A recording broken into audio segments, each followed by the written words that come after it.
Welcome back, beautiful, beloved souls. As you know, I'm not doing too well. Yesterday was the anniversary of Rob's death, and I've got a bit of probably a dental infection. I'm on antibiotics. But anyway, welcome. My name is Jem, and I'm a psychic medium, and I'm an author. On this channel is commentaries, mainly commentaries, and I don't fit a particular niche. I look at everything and anything through a lens, just like the books I've published. So you will find all sorts of content on my channel. Okay, let's get into it. Why certain plants act as natural antennas for high-frequency communication. What if your garden isn't just alive, but listening? Not in the poetic sense, not metaphorically, but as a living receiver system, quietly interacting with forces we barely understand. We've been taught that plants absorb sunlight, convert carbon dioxide, and politely sit there looking green. But what if that's only their day job? What if beneath the surface, inside their structure, their geometry, their chemistry, they're doing something far more complex? In this video, we're exploring a question that sounds like science fiction, but starts in real science.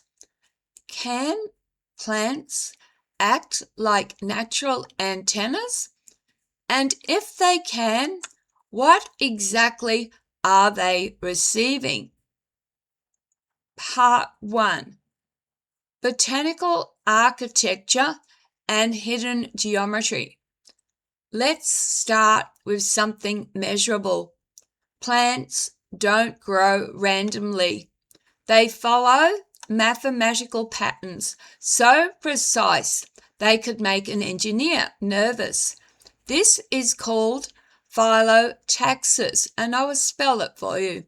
Phyllotaxis.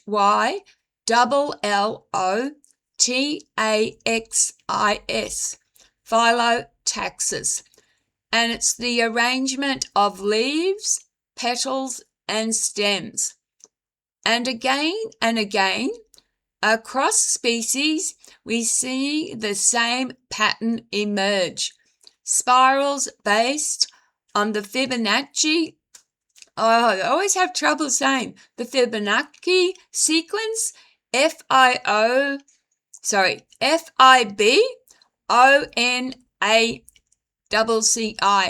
I always have trouble saying that.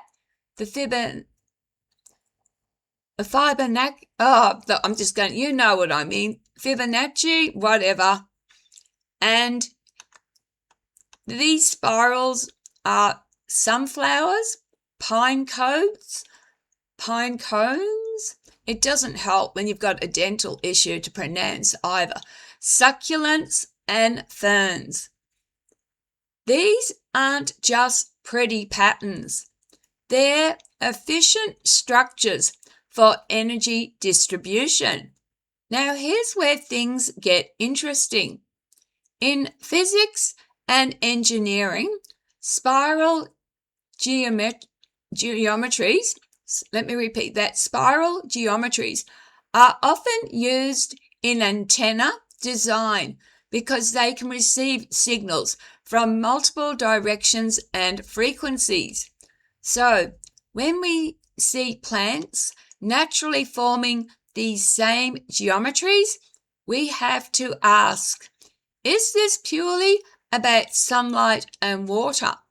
Or are these structures capable of interacting with other types of signals as well? Not mystical signals, not yet, just signals. Part 2. Plants and electrical signaling. Plants aren't passive. They generate and respond to electrical impulses. When a plant is cut, touched, or stressed, it sends electrical signals through its tissues, similar in principle to a nervous system, just slower. Some plants can even communicate distress signals to nearby plants. Trees warn each other about pests. Roots exchange information underneath. There's a whole hidden network beneath forests, often called the Wood Wide Web. The Wood Wide Web. Now, pause for a moment. If a system can transmit signals, receive signals, react to signals, then functionally it behaves like a biological communication network. Not mystical, just alive in a way we underestimate. Part 3, Silica Structure and Piezoelectrical Possibilities. And I'll spell piezoelectric for you, is P-I-E-Z, or Z as some people like to say, O-E-L-E-C-T-R-I-C. So in Australia, we pronounce Z as Z. So it's P-I-E-Z-O-E-L-E-C-T-R-I-C. So now we move into the strange middle ground between biology and physics. Many plants contain silica. Silica is a key component in quartz. We're talking about crystals here. And quartz is used in electronics because of something called piezoelectricity. That means when pressure is applied, it generates electrical charge. And when electricity is applied, it can physically vibrate. So, now imagine this. A plant structure containing silica, subject to wind, touch, sunlight, temperature shifts. Could it be generating microelectrical responses, tiny signals, subtle fluctuations? Science hasn't fully mapped this yet, but the ingredients are there. Structure, mineral content, environmental interaction. It's not a radio tower, but it's not inert either. Part 4, frequency, resonance, and the human factor. Now, let's talk about frequency carefully. You may have heard of numbers like 528 Hertz or 963 Hertz being called healing frequencies. Here's the grounded truth. There's no scientific consensus that these specific frequencies have special universal properties. But resonance itself is very real. Everything vibrates at certain frequencies.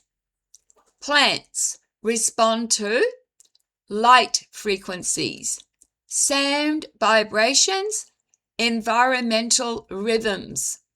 And humans, we are also electrical and vibrational systems. Your brain runs on electrical activity. Your heart generates an electromagnetic field. So when you sit quietly near plants, you are not just being peaceful. You are entering a shared environment of electrical signals, chemical exchanges, sensory input, and your brain begins to synchronize with your surroundings. This is measurable. It's why being in nature reduces stress, improves mood, and enhances clarity.